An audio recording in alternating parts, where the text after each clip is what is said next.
SM live ব্রিগেডের ময়দান নাকি কখনো ভরে না, কিন্তু এবছর 2025-এর ব্রিগেড ময়দান বুঝতে পারবে ইনশাআল্লাহ। ভারতের মুসলমানের মাত্র কলকাতার শহরে এই মানুষগুলো আসলে ব্রিগেডের ময়দানে জায়গা হবে না। নারে তাকবীর, নারে তাকবীর।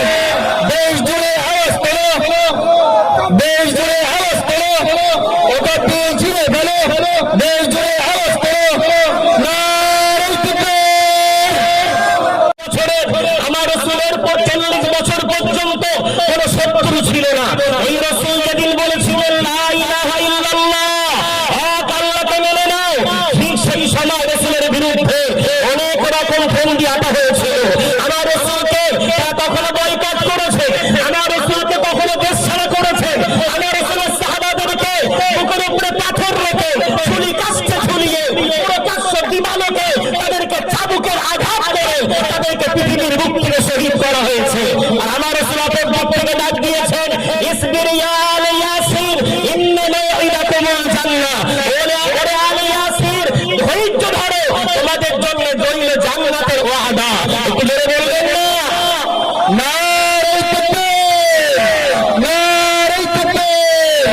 আরে ফাউন্ডেশন আল্লামা রুহুল আমিন রাহমাতুল্লাহ আলাইহি ফাউন্ডেশন, নারে তাকবীর। ভাইয়ার বাবাজি আমার, ওই পৃথিবীর শ্রেষ্ঠ মহামানব নবী করিম সাল্লাল্লাহু আলাইহি ওয়াসাল্লাম সাহাবাদেরকে সান্ত্বনা দিচ্ছেন, তোমরা শহীদ থেকে ভয় পাও, তোমরা শহীদ হয়ে যাওয়া দেখে কষ্ট পাও, আমি রাসূল বলছি শুনে নাও। আজাবাল লিআমরিল মুমিন, মুমিনের ব্যাপারটা বড় আশ্চর্যজনক। সাহাবারা বলছেন ইয়া রাসূলুল্লাহ, তার মানে? বলছে আসল ব্যাপারটা মুমিনদের কোনো লস নেই। ইন আসাবাতুহু সাররা ফাসাবারা, ওরা খুশি হলে আলহামদুলিল্লাহ বলে। আবার ওইন আসাবাতুহু দাররা, ওদের বিপদ আসলে, ওদের দুঃখ আসলে, কষ্ট হলে ওরা ইন্না লিল্লাহ বলে। সুখে বলে আলহামদুলিল্লাহ, দুঃখে বলে ইন্না লিল্লাহ। ওরা কখনো আল্লাহ ছাড়ে না, তাই আল্লাহ ওদের ছাড়ে না। ওরা হাতির জান, ওরা বাঁচলেও লাগবে লেলা। একটু জোরে বলা যাবে না? ভাই আমার, বাবাজি আমার, সেই ইমানি সংগ্রামী আমার আজকের শ্রোতা মণ্ডলী, আজ আমরা এই ময়দানে উপস্থিত হয়েছি। আমরা কি জন্য উপস্থিত হয়েছি খুব ভালো জানি। আমাদের বিশেষ করে মুসলিম পার্সোনাল ল বোর্ড, আমাদের ভারতবর্ষের সমস্ত যারা ওলামায়ে কেরাম, আমাদের নেতৃত্বে স্থানীয় ব্যক্তিবর্গ, তারা আমাদেরকে বলেছেন এই আন্দোলন কিন্তু একদিনের না, এই আন্দোলন কিন্তু সুদূর প্রসারী, এই আন্দোলন কিন্তু দীর্ঘদিনের। ওই জন্য আমাদেরকে খুব সতর্কভাবে এই ভারতবর্ষের জমিনে আমাদের এগিয়ে যেতে হবে। নম্বর 1, এই আন্দোলন আজকে বসিরহাটের বুক থেকে আমরা করছি এবং প্রত্যেককে আমরা অবগত। তারপরেও বলছি আগামী 26শে এপ্রিল ব্রিগেড চলো ডাক দেওয়া হয়েছে।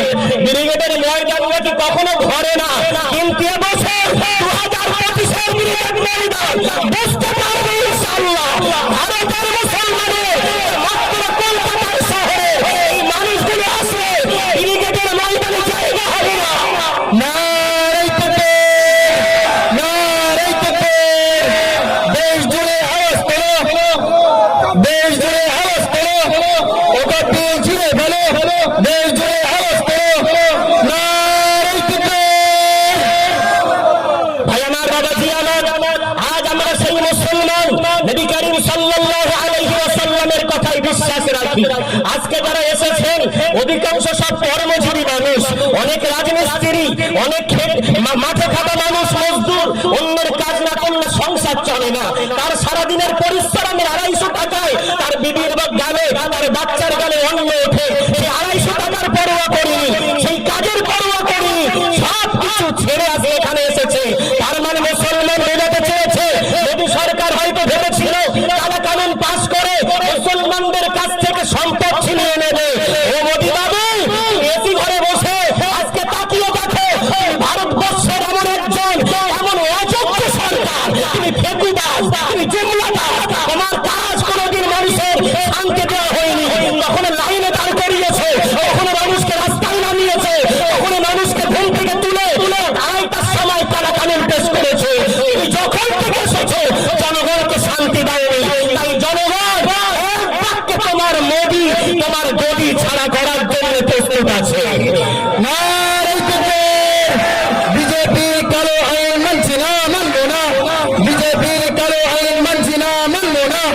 নারে তাকবীর।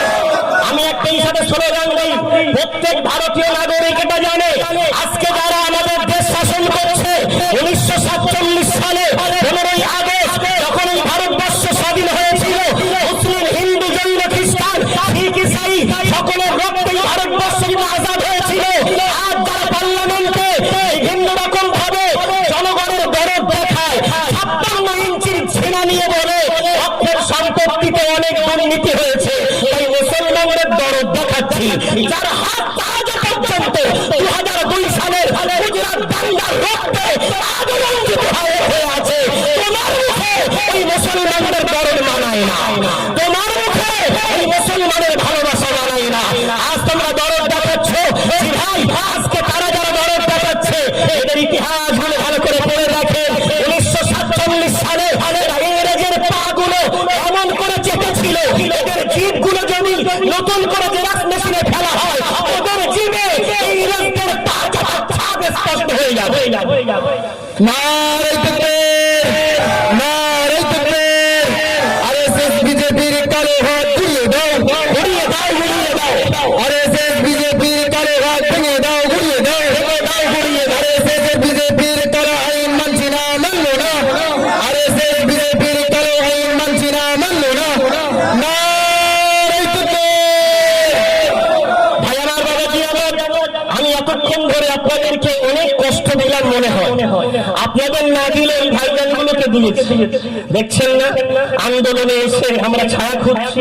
আমি জানি না আজকে আকাশের মেঘ অন্য দিনের সূর্যের তাপের চেয়ে আজকে তাপ কিন্তু একটু কম, আজকে তাপ কিন্তু একটু কম।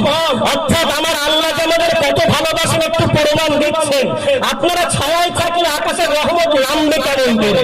নেমে আসেন না। ওই সাহাবাদের মতো পানির পিপাসায় কষ্ট পাচ্ছে, পানি নিয়ে যাওয়া হয়েছে, বলছে না আমি পানি পান করবো না, আমার কানে আওয়াজ আসছে অমুক ভাই পিপাসিত, ওকে পানিটা নিয়ে যাও।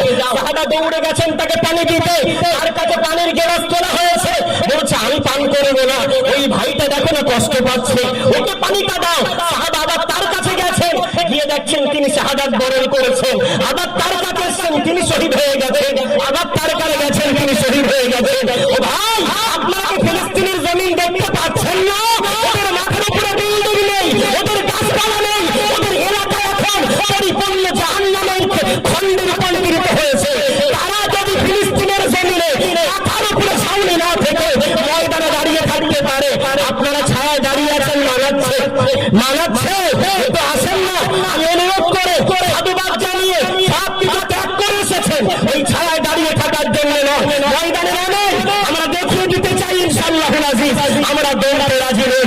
ভাই আমার, বাবাজি আমার, আমি সকলকে সাধুবাদ জানিয়ে আমার কথা ইতি করে এতটুকু কথা বলে একটু মাথায় রাখেন, আমাদের লং মার্চ, আমাদের দীর্ঘ সুদূর প্রসারী আন্দোলন, ওই জন্য আমরা খুব ভালো খবর পেয়েছি মুর্শিদাবাদে যে ঘটনা ঘটানো হয়েছে, ঘটিনি ঘটানো হয়েছে, ওপেন চ্যালেঞ্জ করে বলছি ঘটিনি ঘটানো হয়েছে।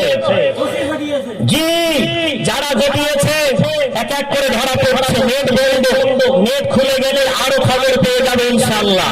সুতরাং ওরা আমাদের মাঝে বিভিন্ন বেশ ধারণ করে আমাদের ভিতরে মাথায় টুপি পরে প্রবেশ করতে পারে। আসলে ছদ্মবেশী তো আমাদের রাজ্যের একজন আছে শুভেন্দু অধিকারী, ওই যে মুখ দিয়ে কখন কি বলে কোনো গ্যারান্টি নেই। ছদ্মবেশী, ও যেদিকে যায় সেদিকের গুণ গায়। একটা সময় মুসলমানের গুণ কীর্তন করত, আবার এখন বলছে মুসলমানকে চাঙ্গলা করে ফেলে দেবে, ইত্যাদি ইত্যাদি আমরা জানি। সুতরাং ওরা ভেষ ধারণকারী, ভেষ ধারণ করে আমাদের মধ্যে ভেদাভেদ ঘটাবে। কিন্তু আমরা আমাদের পকেটে যুবকদের মোবাইল আছে না, আছে না?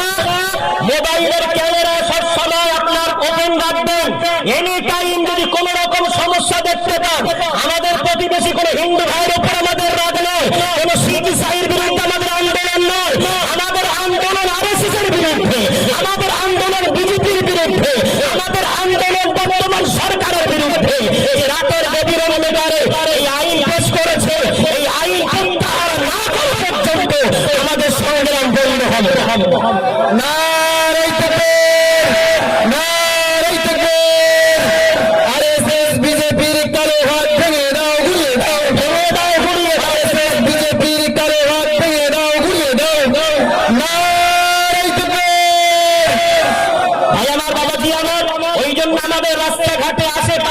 অন্য ধর্মাবলম্বী আছে, যেভাবে আমরা তাদের সাথে মিশতাম আজও মিশবো, যেভাবে তাদের সাথে লেনদেন করতাম আজও করবো। আমরা কোনো আমাদের পথচারী, আমাদের সাধারণ প্রতিবেশী কাউকে আমরা কষ্ট দেব না। আমরা ইতিমধ্যে দেখতে পাচ্ছি অক্ষের মঞ্চে আমাদের অনেকগুলো আমাদের অন্য ধর্মাবলম্বী ভাইগুলো আমাদের পাশে আছে। বিশেষ করে পার্লামেন্টে 232টা ভোট পড়েছে, তার মধ্যে 40 জন আমাদের মুসলমান, আর বাকি 192টা ভোট কিন্তু আমার ভাইদের। তারা যদি ভারতের মর্যাদা, ভারতের এই সুন্দর বৈশিষ্ট্যটাকে অক্ষুণ্ণ রাখতে না চাইতো, তাহলে ভোটটা আমাদের জন্য দিতেন না। এর দ্বারা বোঝা যায় তাদের অন্তরেও এই অর্থের সম্পদ ছিনিয়ে নেওয়ার যে কালাকানুন পাস করেছে, তার জন্য তারাও দুঃখিত। ওই জন্য আমরা আমাদের কারোর বিরুদ্ধে যেন আমাদের আন্দোলন নয়, সরকারের বিরুদ্ধে আন্দোলন। আমরা স্লোগান দেব নেতে, আমাদের পথ অপরাধ হবে নেতে, এবং সব কিছু হবে সুন্দর সাজানো গোছানো এবং শৃঙ্খলাবদ্ধ হয়ে। যাই বা হোক, আমি এই পর্যন্ত বলে আপনাদেরকে আবার একবার সাধুবাদ জানিয়ে আর ফাউন্ডেশনের ধন্যবাদকে আন্তরিক মোবারকবাদ জানিয়ে আমি আলোচনায় কি করছি, আমার হাতে যে স্লোগান পত্র করে দেওয়া হয়েছে, একটু দেখি তো আপনারা কি করে স্লোগান দেন। বসে পড়েন না ভাই, আজকে 2 ঘন্টা, আগামী দিন তো আমরা 30 দিনের টার্গেট নিয়েছি। মুসলমান 30 দিন রোজা করে, পানি না খেয়ে, খাদ্য না খেয়ে যদি থাকতে পারে, সেই মুসলমান সামান্য 1-2 ঘন্টার জন্য বসবে, এটা কোনো ব্যাপার নাকি? এটা আমাদের সবে ট্রায়াল শুরু হয়েছে, আমাদের একটা প্র্যাকটিস ম্যাচ শুরু হয়েছে, ফাইনাল ম্যাচ তো এখনো বাকি। কথা বুঝতে পারছেন না? এটা টেস্ট ম্যাচ। টেস্ট ম্যাচ যদি হেরে যাবে তাহলে তো অন্যরা খারাপ ভাববে। বসে পড়েন না, হাতটা ঘড়িয়ে দেন না। আর এসেছেন একটু কষ্ট করেন, এই ভাইগুলোও তো আপনার মতো। প্রত্যেকের বাড়িতে এখন সুন্দর বাড়ি আছে, এসি আছে, সব যদি কষ্ট করে আমি কেন পারবো না? জমিন ভাইয়ের দরদ একটু বসে পড়ে। স্লোগান দেন একসাথে, দেশ জোরে আওয়াজ তোলো, অকাল দিলে ছিঁড়ে ফেলো, ছিঁড়ে ফেলো, ছিঁড়ে ফেলো, ছিঁড়ে ফেলো, ছিঁড়ে ফেলো, ছিঁড়ে ফেলো। দেশ জোরে আওয়াজ তোলো, অকাল দিলে ছিঁড়ে ফেলো, ছিঁড়ে ফেলো। হিন্দু মুসলিম বিচ্ছেদ, কালা কানুন নিপাত, হিন্দু মুসলিম বিচ্ছেদ, কালা কানুন নিপাত, ভারতের জনগণ বিচ্ছেদ, কালা কানুন নিপাত, আরবের সংগঠন বিচ্ছেদ, কালা কানুন নিপাত। ভুলিনি দেশ ভাগের ক্ষত, বিজেপি তুমি বহিরাগত, ভুলিনি দেশ ভাগের ক্ষত, বিজেপি তুমি বহিরাগত। তোমার বুকে সাদারকার, আমাদের বুকে আম্বেদকর, আম্বেদকর, আম্বেদকর। তোমার বুকে সাদারকার, ইংরেজের 5 আটা দালাল সাদারকার, আর আমাদের বুকে বাবাজি আম্বেদকর, আম্বেদকর, আম্বেদকর, আম্বেদকর। দেশটা কারোর বাপের নয়, কালা আইন বাতিল হয়, বাতিল হয়, বাতিল হয়। দেশের মাটি, দেশের ভাই, জাতির আগে কিছুই নাই, জাতির আগে কিছুই নাই, জাতির আগে কিছুই নাই, জাতির আগে কিছুই নাই। নারায়ে তাকবীর, আল্লাহু আকবার, নারায়ে তাকবীর, আল্লাহু আকবার। না শোন।